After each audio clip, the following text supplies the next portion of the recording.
sant nañu leen gërëm leen bu baax mbokki bisimilah ci xibaaru marax yi la ci gën a fës bokk na ci liggéeykat USD yi dàbbali waat seen grève gannaaw ñetti fan yi nag tey jile yokkaat nañ ci ñaari fan ji jokkar bi baaraamu tuuma ki nga xamante ne mooy Serigne Mbaye Thiam jëwriñ gi ñu dénk wàllum ndox mi ñu gis ne nag moom jëwriñ boobee dafa bëgg andi jaxal soo ci diggante SDE ONAS ak SONES ñoom nag la ñuy sàkku ba tey mooy téeméer boo jël ñu jox leen ci fukk ak juróom ci cër gouvernement bi nag lànk ndaare ne foo téeméer boo jël fukk ya képp lañ leen ca mën a jox ñu wax leneen delloowaat nañ nag ca opération désencombrement yi nga xamante ne soobu woon nañ ko ci ay weer yi ñu génn yaatal xàll yi ñu doore woon ko nag ci avenue Malick Sy ba ca rond point Sirnos ci njiitalu jëwriñ gi ñu dénk wàllu gi ñu ne bi la yoon nag lu ñu ci bañul rek bañ ñu ko ci ña nga xamante ne la ñuy toxal nag ñu ne ñoom ñooñee yëguñu ko woon benn yoon tey jile nag ñuy màggal benn atu génn àdduna Sidi Lamine Niass mu njiital Walfadjri woon delloo ko njukkal ci liggéey boom solo bi nga xamante ne def na ko fi waaye tey jile dañu doon wàcce kaamil ca makkaan wa di Walfadjri ci noonu nag dellusiwaat nañ ca gannaaw ga cay jaar-jaaram ak taxawaayam ci liggéey bii di taskatu xibaar looloy ponk yu mbokki bu ngeen taaxirloo ñu faram fàcce ko.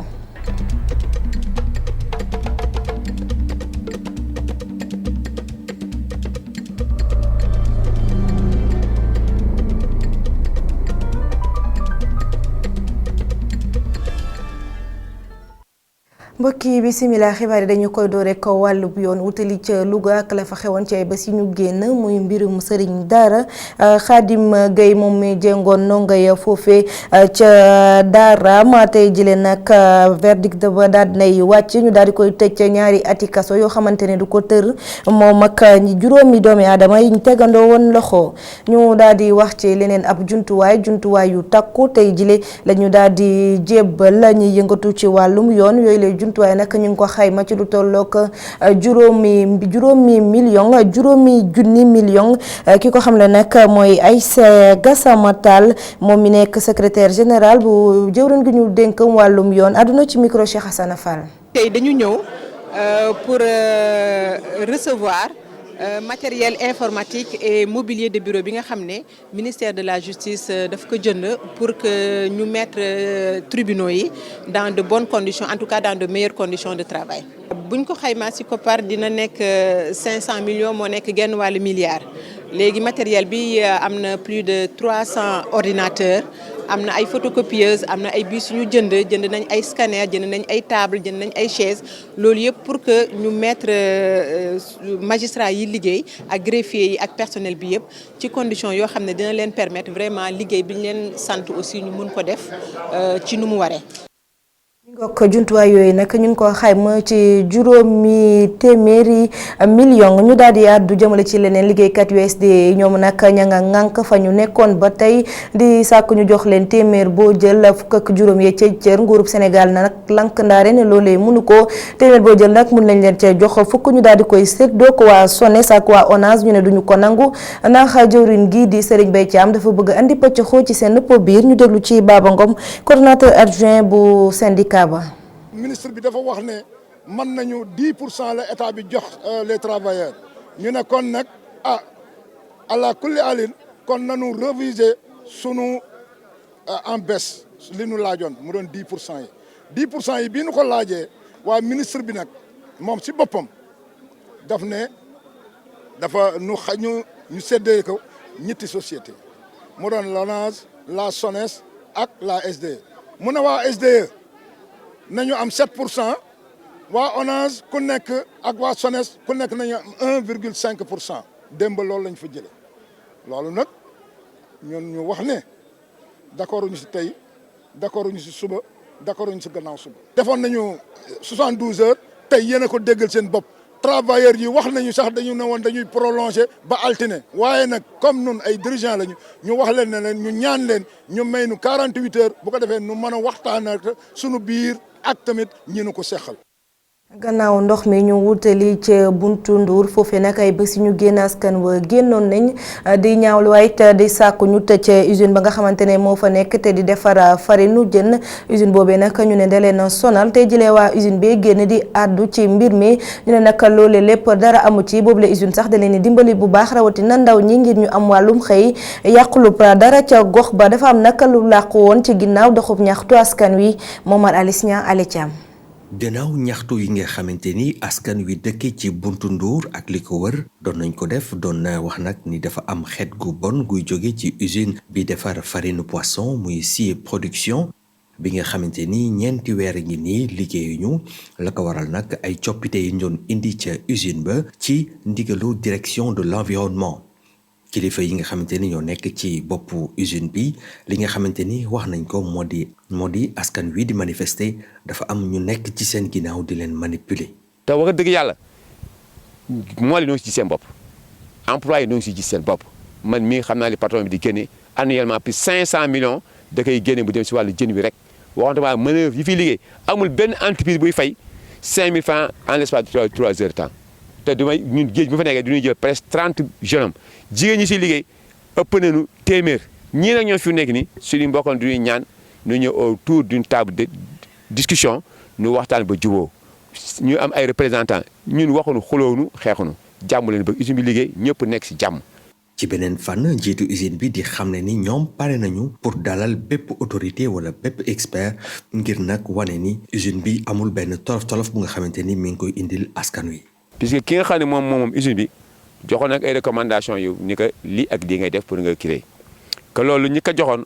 mooy ñi nga xam ni noo aar askan wi nga xam ne fi nekk si wàllu administration ñoo fi nekk ñoo yor wàllu environnement bi noo yor lépp ñoom saa bu nu joxee ni wax ni baax na rek usine war commencé waat kon du ma waroon bàyyi démb nu wal pour nu bàyyi l'usine parce que nekk usine bi si Ndar gii lu fi am njariñ la. laataa ñuy xam nag fan la wànnent di mujjee ak i gët. nañu wax rek ni jamono ji ay borom kër yu bari ñoo toog banque seeni yoxo ndax mënatuñu liggéey. ca Sédhiou it yëngu-yëngu la ñu daal di xëyee rawatina askan wa dëkkee ca Goudomp nekk ca commune bu Djinéba nekk ci département bu Goudomp ñoom nag la ñuy ñaawlu mooy takk der ya nekkoon ca frontière diggante Sénégal ak Guinée Bissau ñeenti fan képp la ñu fa am laata ñuy delluwaat ñu ne nag foofu rek takk der yooyu daal di dellusiwaat lu ko may rek kaaraange du am ci seen gox boobu loolu waraloon tey jii ñu doon amal ab doxub ñaxtu bu mujjee lompoñol dem geeg dikk gi waaye it jàng geeg jàngale gi tàggatémbe bu baax ci bëccëgu tey bi Seydou Diatta. élèves yépp génne kenn jàngul liggéey tool it dakkal nañu ko mag ak ndaw góor ak jigéen bàyyi ko ci gox-goxaan yi ci biir département bi ñépp wutali commune bu diwaanu Djibanar ngir teewe ci dox ñaxtu gi nakarlu ñàkk kaaraange gi ci seen diwaan ginnaaw bu ab cantonnement militaire bi fa nekkoon demee te kenn xamul lu ko waral. ay braquage ay vol de bétail ak lu nekk gis nga. suñu kaju yi mënuñu ko for suñu jabar yi bu ñu leen jëlee foofu léeg-léeg dañuy leen di yenn kaju bi sax sàgg ci kaju loolu mënatuñu ko. enseignants yi nekk Bafata dëkk bi nga xamante ne mi ngi frontière entre Sénégal ak Guinée-Bissau léeg-léeg sax pour nga jot sa salaire doo ñeme génn. surtout période kaju bu jotee boo dem salaire sax léeg-léeg bu affaire bu métier bu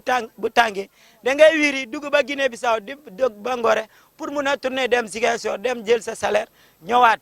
mais l'état lan lay seetaane loolu au même moment ñu bu jóg génnee ay militaire fii yóbbu leen ay mission ay Mali ay Côte d'Ivoire. dañoo sonn dañoo tay mënuñoo nelaw guddi mënuñoo nelaw bëccëg lu ñu liggéey ñi denc ko pour njëriñoo ko ñi ñëw benn guddi du ramasser ko yépp du sunu béy yi walis yi xaalis njur yi yépp xar yi béy yi yépp ñi yóbbu amuñu lenn bu ñuy for kaju yi tamit bu ñu foree ba denc ñu ñëw yennuñu ko. ñun def nañu écrit bi yëpp laaj nañu nguur gi ci lépp def nañu béy yëpp ci bind nañu yëpp depuis ancien PCR yi ba sous-préfet yi ba préfet yi yëpp bind nañu ñoom seede lañu ci li may wax ni lu ñu ñaan nguur gi camp militaire na ñëw colonia ndax ñun ñi mën a am jàmm. fii ci bët saalum réew mi nekk diggante dexu Casamance ak frontière bu Guinée Bissau maanaam tund wu ñuy woowee Balantakunda càccum jur gi jéggi dayo gi ak cong yi ñi nemmeeku ci kaw askan wi tax na ba ñenn ci askan wi woowe tàmbale di am geneen gis-gis ñeel seen nekkin ci mim réew. kenn amatul dara kenn amatuñu dara fii daal moo tax suñu doom yi 60 zones jóg nañu fi dem Europe ñii dee nañu ci géej gi parce que ñematuñu amuñu dara lu ñu fiy dundee ñëpp dem nañu. ñun si Sénégal gi la ñu bokk ñun dañoo soxla jàmm ndax dañuy liggéey ñun amuñu matériel sunu doole la ñuy daan. sonn nañu dee nañu xaddi nañu amuñu fenn lu ñuy def doo bàyyi ginaar doo bàyyi xar doo bàyyi béy doo bay doo liggéey mel ni bokkuñu Sénégal te dañuy fay lempo dañuy wote dañuy def lu ne lu ñu laaj Sénégal si nguur gi rek ñun dañ koy def. ñu ñaan état mu dimbal ñu suñu sécurité pour ñu mën a nekk en paix ñu mën a comme sénégalais yëpp loolu la ñuy soxla loolu la. Nous sommes marginalisés, on se sent marginalisés. On se sent marginalisés. lu askanu commune bu Djibanar di gën a nakarlu mooy sant gi ñu leen sant liggéey bërëb bu nar a dalal soldaar yi ay fan te ñooñu tooguñu fas yéene na ñu wàccaat ci mbedd yi fii ak fan yi ñu dëgmal su nguur gi jógul. jaajëfal bu baax Seydou Diatta ñu dellu si ci Ndakaaru nu ko junjee ci ndoxteel li jëwrin gi ñu denk wàllum dëkkuwaay Abdou Karim Fofana ak équipe ba ma génnoon nañ ci guddi gi doon yaatalaat xàll wi mu nekk ab liggéey woo xamante ne nag soobu nañ ci boobaak léegi ay weer lañ ki nga xamante ne nag mooy colonel Maguette Mbaye ni liggéey bi dara du ko yàqani te it ku warloowul ak la yoon wax danañ dal sa kaw ñoom ñi nga xamante ne nag la ñuy yëkkati ñu ne jotuñu benn yoon sommation bu leen wan ne dañoo war a jugee ci xàll yooyu ñu nekk Boubacar Dieng Sidi Niang. ñu ngi fii ci avenue Malick Sy ndaraan bi di bale lépp loo xam ne moo nekk ci kanamam loolu le ñi fa nekkoon di ko fekkee waaye man ñu ci dara.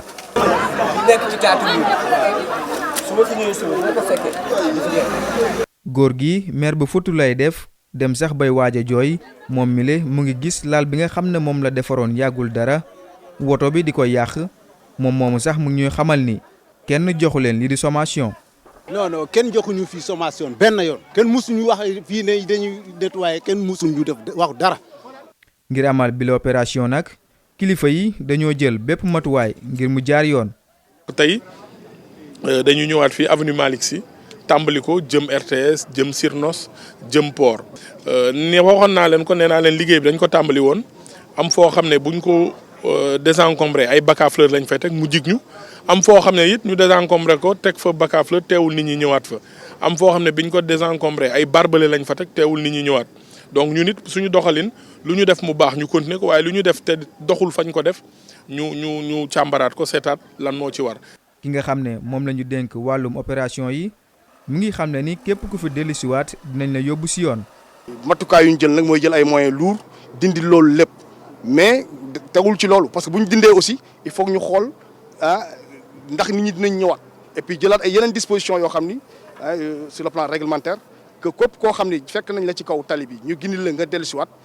yoon dina dal sa kaw bu baax a baax a baax. opération déguerpissement yi amaat gannaaw ay diir gu ñu toog amaluñu benn liggéey waaye ministère de l'urbanisme du logement et de l'hygiène publique xam ne ni dina wëyal yooyu la liggéey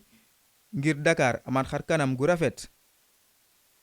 du doon lu yomb ndax xam na ñoo xamante ne dañoo dëgër bopp loole saa suñ leen yëkkatee dañu dellu si waat ca bërëb ya loole nag jëwriñ gi di Abdou Karim Fofana gis ne lañ ca tegoon di dispositif maanaam mutuwaay ngir wàllum toppandi gi moo desoon waaye dinañ ca gën a taxaw ñu daal di déglu ay kàddoom. liggéey bi ñu ngi ci sant yàlla ndaxte am na bërëb yoo xam ne mën na am kenn mësul xalaat ci Dakar wala ci Sénégal ne mën nañ ko désencombrer ba kenn du fa ne lu mel ni stade de l'amitié lu mel ni muru stade Iba Mar Diop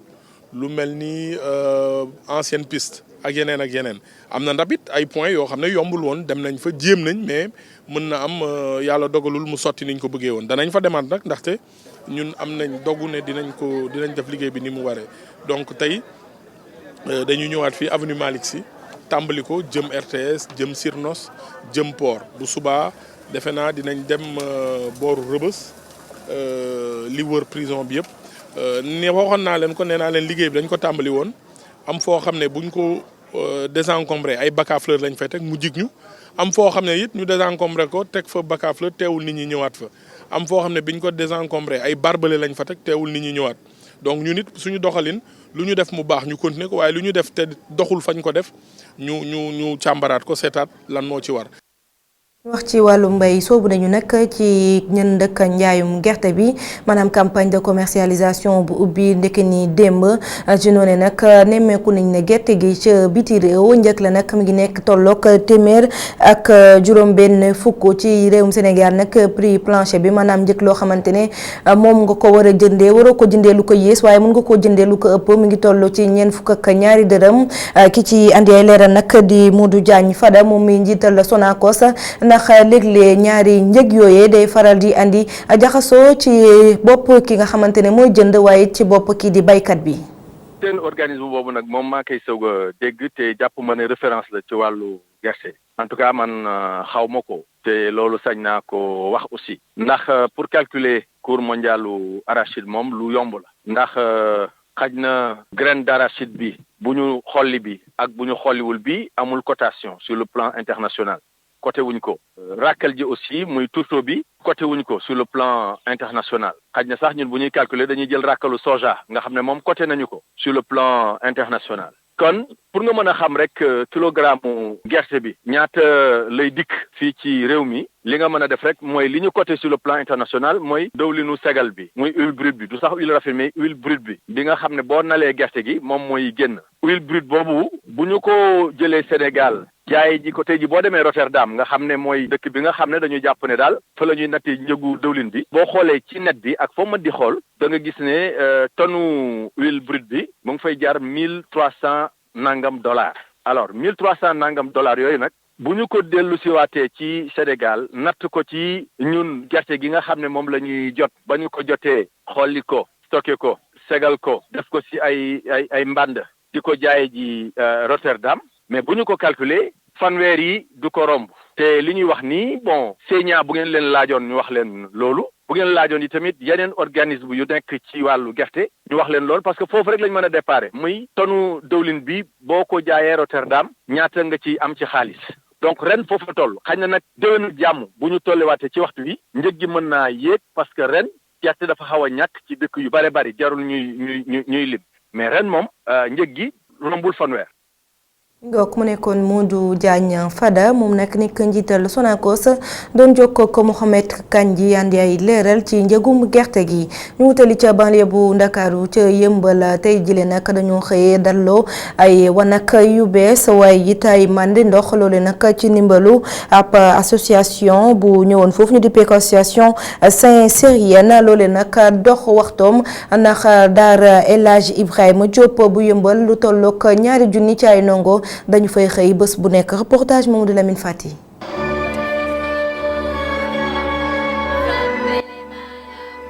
ñoom jot nañu liggéey yi nga xam ne ñoo ko doon def ci bloc d'hygiène yi maanaam ay douche yi nga xam ne may nañ leen ko rawatina fu ñuy denc ndox ñu koy dalal ci lycée El Hadji Ibrahima Diop bu Yëmbal li nu mel jógee ci élément français yi nekk ci Saint-Cyrienne nekk ci Sénégal. Nous sommes fiers de cette action.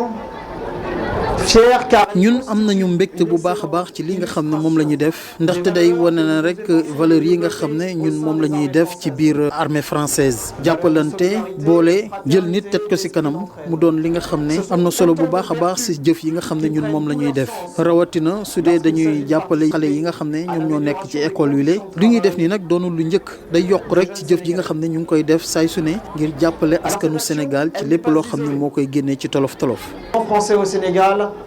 À l'amélioration des conditions de vie des populations. élèves yi nekkee ci lycée wile rafetlu nañu bu baax a baax li nga xam ne ñoom la Saint-Cyrienne def rawatina ñoom ñi nga xam ne ñoom ñooy jigéen yi. mbégte mu rëy lañ ci am ginnaaw tey bañ ñu defaralee ay bloc d'hygiène comme niñ koy waxee toilette dafa di loo xamante ni dafa bokkoon ci sunu mbébét dañ ko yàgg bëgg donc ñun fii nii tey dañu nekk benn lycée bu rëy. lycée boo xamante ne nii dañu compter élèves yu bari mais malheureusement amuñu woon toilette yu doy mais ak Saint-Cyrienne bi dimbali nañ ñu yokkal ñu ay toilettes donc vraiment mbégte mu rëy lañ ci am. suñu sukkandikoo ci président association Saint-Cyrienne bu Sénégal ñoom lu ñu def day firndeel nag ku nekk war ngaa mën a jóg joxe lépp sa réew saay bu mu ko soxlaa. li nga xam ne moom la ñu dëgmaloon mooy dimbali xale yi dimbali seen jàngu yi mooy won xale yi nit mën na jóg indi alalam indi ñaqam indi dooleem te séenuwu ci dara lu dul ndimbali. association Saint-Cyrienne Sénégal ñu ngi ko teg ci atum 2002 moom du tey jële la tàmbali def ay mbir ngir askan wi la association boobule mu ngi def ay activités yu bari yi nga xam ne lépp dafa jëm ngir jàppale bépp askan fa nga nekk ci biir Sénégal.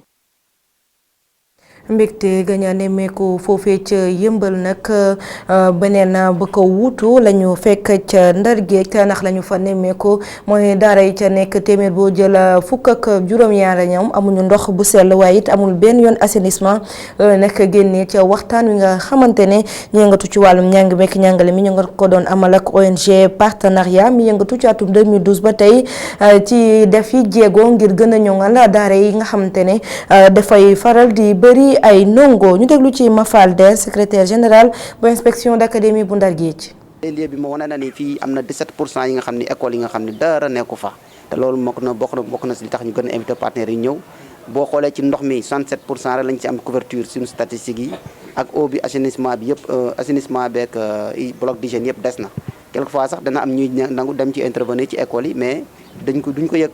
moo tax ñu war a invité ñëpp collectivité territoriale yi ñu invité partenaires yi nga xam dañuy intervenir ci école yi ñuy jaar ci ñun ñu ànd ak ñoom liggéey ko ci normes yu baax mais aussi xam fan moo ko soxla fan moo baax parce que cohérence bi efficacité bi efficience bi daf ci baax état bi tamit mi ngi def ay jéegoom ci dans le cadre du programme PROSAP loolu lu baax la ñu ngi ko ànd ak moom di ko def mu nekk ay lot premier lot bi léegi mu jeex lot yi si des ñu ngi topp mais déjà rek mën nañu commencer xam ni avec partenariat avec état bi ak ñeneen yi nga xam dañu dugg ci liggéey bi dans une bonne synergie et cohérence danañu mën a am donc des résultats probants.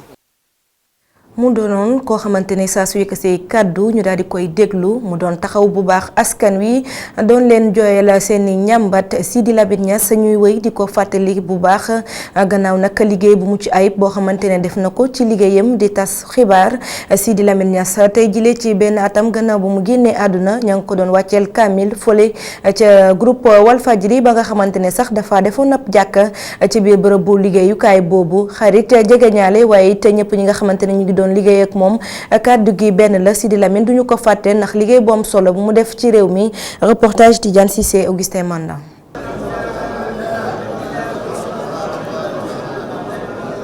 ci biir jàkkay alxalam ab mbooloo bu takku ñëpp di jàng alquran ci tuuru Sidi Lamine Niass loolee ngir rek ñaan yàlla mu jéggal ki fi nekkoon njiit groupe de presse bi di Walfadjri. tey kaamil yi ñu ko defal yaakaar naa ne war na ma 76 kaamil te lépp rek day wane ne cofeel bi nit ñi am ci moom ñi nga xam ne gis nañ ko ñi nga xam ne gisuñ ko woon mais dañ ko doon dégg waaye dañoo xam ne liggéeyal na réewam liggéeyal na diina ji liggéeyal na li nga xam ne surtout mooy presse bi ndax da doon wax ne moom xamewul xajj ak seen lim xam mooy kii liggéeyal réewam te da daan défendre ñëpp. toll na tey ji at bu kii di Sidi Lamine Niass bàyyeeku fii ci àdduna waaye ci groupe de presse am bi di Walfadjri ñoo ngi def lépp ngir rek défendre li mu doon dox. li mu fi bàyyi woon ci ay idée ak ay doxalin tey la wàllu gën a aay ndax ligne bu Walfadjri bi changé wul impacté wul ci demam naka noonu itam administration bi dañu gën a dynamique gën a sawar sax naka noonu itam journalistes yeeg animateurs yi kenn ku ci nekk da nga jàpp ne yow tey jii nga war a gën a doon sax di Sidi Lamine Niass kon amul benn impact négatif au contraire sax mu ngi mel ne demam sax dafa gën a encouragé nit ñi pour ñu mën a taxaw pour minute combat bi nga xam ne moo tax Walfadjri taxaw te mooy la voix des sans voix. ñu nam loolu taxawaay Sidi Lamine Niass liggéeykat Walfadjri yi bi borom kër gi gaañu boobu ba léegi bàyyiwuñu benn yoon seeni loxo. mën nañu wax ne moom dem na. waaye bàyyi na fi ay Sidi Lamine Niass yu bari yoo xam ne ñoom ñooy continuer combat bi nga xam ne moom la doon def. Sidi Lamine Niass bu fekkoonte ne mën nañu ko envoyer message ci fa mu nekk message bi moo naroon nekk ne noppalul nelawal ak jàmm combat bi dafay continuer incha allah objectif bi dinañ ci àgg. mu juddoo ci atum 1950 ci région bu Kaolack Sidi Lamine Niass dafa génne àdduna ci ñetti fan ci weeru décembre ci atum 2018 mu nekkoon fii njiit groupe de presse bii di Walfadjri mu doon groupe boo xamante ne moo formé ay tasxat xibaar yu bari fii ci Sénégal.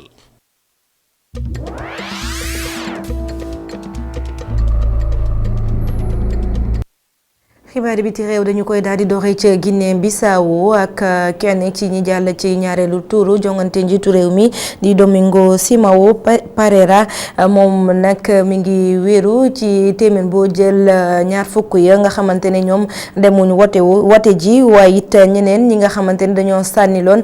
kat ña doon jongante te mujj ñoo jàll ci ñaareelu tuur bi ngi daal di jël nag raw gàddu gi ay kàddoom Ibrahima Camara moo ko taataan. Regardez, il y a 25% d'abstention dans le premier tour. En moyen. boo xoolee ni premier tour bi tëddee maanaam téeméer boo jël am na ñaar fukki nit ak juróom yoo xam ni ñoom jotuñu sànni seen xob dañoo màndu ci tànnub njiitu réew mi. loolu tax na ba man mënees naa am yaakaar ni ñooñu nga xam ni jotuñu woon sànni seen xob toll ci lim boobu bu ñu leen convaincre ñu ñëw sànni ñu seen i xob dina am lu takku lu ñu mën a am te itam ñeneen ñi nga xam ni bokkatuñu ci course gi ñu ngi waxtaan ak ñoom am na lu bari lu ñuy seq ak ñoom ngir ñu ñëw jàppal ñu tànk ngir ñu mën a am ndam am téeméer boo jël lu ëpp juróom fukki nit ngir ñu mën a falu ci deuxième tour élection présidentielle yu Guinée Bissau yi ñu dëgmal. Et je suis certain que parmi ces 30% d'électeurs, il y aura une forte majorité qui va se reconnaître dans les propositions qu'on fait aux Bissau-Guinéens. Oui. Il faut vraiment que les Bissau-Guinéens d'abord. mbirum ñuy jëfandikoo sinébar bi di drogue bi nag. nga xam ni dafay lëmbee Guinée Bissau ñu ngi koy coow dëgg la waaye loolu du Guinée Bissau rek te it jot na nag ñu def taxaw seetlu xool ana ñan la ñuy tabb ngir ñu jiite ñu ndaxte mbir mi dafa doy waar trop bëri ay lënt-lënt nit ay jóge fële rek ñëw jiite ñu mu yéeme lool kenn du xam dara ci moom mu lëndëm kurus loolu dafa war a dakk. Je connais tous les chefs d'État. Vous représentez quoi? Personne ne le sait. ñu wéyandi ba tey ci xibaari biti réew la ca des danañu yóbbu ca Tchad ca France ak ca OTAN ñu andi ceeg Mame Abdou Guèye Kassé. Boko Haram daal dinay faat ñeenti militaire bu l'armée bu Tchad ci benn cong bi nga xam ne nag moo ngi ko amal ci benn poste bi nga xam ne bañ ko installé ca waaxu lak Tchad yi yàggul dara. l'armée bi ci boppam ak administration bi ñoo ko daal di xamle groupe armé bi tamit daal dinay ñàkk ay ndawam yu bëri lu toll ci fukk ak ñett daal dinañ ci ñàkk seen bakkan gannaaw seen jàmmaarloo ak force de sécurité yi ca lac Tchad te nga xam ni Tchad Niger ak Cameroun ñoo ko séq Boko Haram nag mu ngi fay wéy di bumbi yor na fa tamit ay camp d'entraînement rax ci dolli mu ngi multiplier ay cong yi nga xam ne rek moo ko fay def ca gox boobule tamit bëri na lool lu mu fay amal ay enlèvement ci diggu weeru novembre bii ñu génn lu toll ci juróomi villageois faatoon na leen ci ndorteelu weeru septembre bi nag Boko Haram jotoon na rey lu toll ci fukk ak benn doomi aadama ñu nemmeeku ci ñeenti civil ak juróom-ñaari militaire. Emmanuel Macron moom nag daal di nay woo njiitu réew yi nga xam ne rek ñoo sekk G5 Sahel ngir ñu daal di koy wuy si ca Po nekk ca bët saalumu France ci fukki fan ak juróom-benn ci weerum décembre bi loolu nag ngir ñu daal di leeral seen bëgg-bëgg ci teewaayu France ci seen gox bii di Sahel moom njiitum réew bu France mu ngi yëkkati yile kàddu nag ci sommet OTAN bi nga xam ne nag amoon na ca Watford ca Angleterre moom nag li mu xam ne rek mooy que ni su lu yàggul dara dañoo war a leeral rek condition politique yi teewaayu l'armée française bi ca gox bi te nag moom ak ñi nga xam ne rek ñoo jiite réew yi seq G5 Sahel ñoo ko war a leeral moom locataire bu l'Élysée nag rafetluwul benn yoon mouvement yi nga xam ne rek dañoo am ca yooyu le réew te ñoom li ñuy sàkku rek mooy France daal di génn seen gox bi ndaxte jàpp nañ ni intérêt rek moo ko fa tax a toog. gouvernement bu France nag mu ngi xaarandi mobilisation bu am solo niki suba ñeel ñii di Black Blocs yi ak gilets jaunes te nga xam ne nag dañoo fas yéene wàcc ci mbedd mi ci alxamis gi ngir mën a ñaawlu rek lii di réforme des retraites ñoom kilifa yi nag lu ñuy ragal rek mooy dox ñaxtu yi le daal di am ay débordement comme lu mu amee woon ci benn fan ci weerum mai ak tamit ci fukk ak juróom benn fan ci weerum novembre ca Paris ca capitale ba fu mu nekk nii nag ay millions ngi liggéeykat yu nekk ci secteur privé bi ak secteur public bi ñoom nag fas yéene nañ amal dox ñaxtu bile ngir su ko defee rek nguur gi daal di dellu ginnaaw ci réforme des retraites bi nga xam ne tàmbali na ko yooyu lee liggéeykat nag ñoo ngi leen nemmeeku ci secteur du transport ak éducation nationale fu mu nekk nii nag lu toll ci ñaari téeméer ak ñeent fukk ak juróomi rassemblement ak i défilé jot nañ leen a xayma ca service bu préfecture bu capitale ba di Paris ak tamit ci yeneen gox yu mag yi nekk foofule ca France.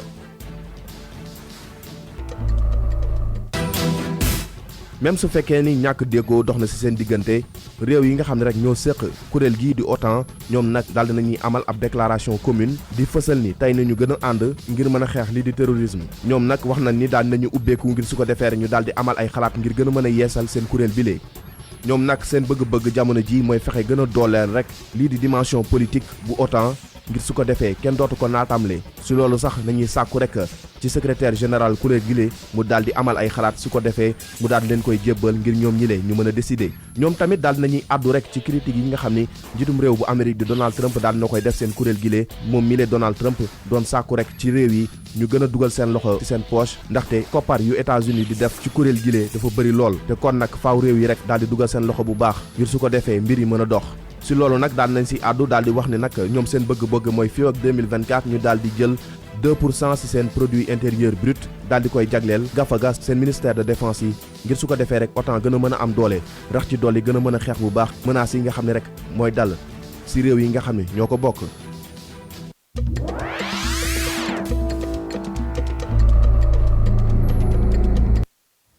mbokki xibaaru marax yi fii lay daal di buuree sant leen gërëm leen bu baax ci teewlu bi 19h45 Khalifa Diakhaté dina ñëw andi leen xibaar yi ci kàllaamay nasaraan jërë ngeen jëf.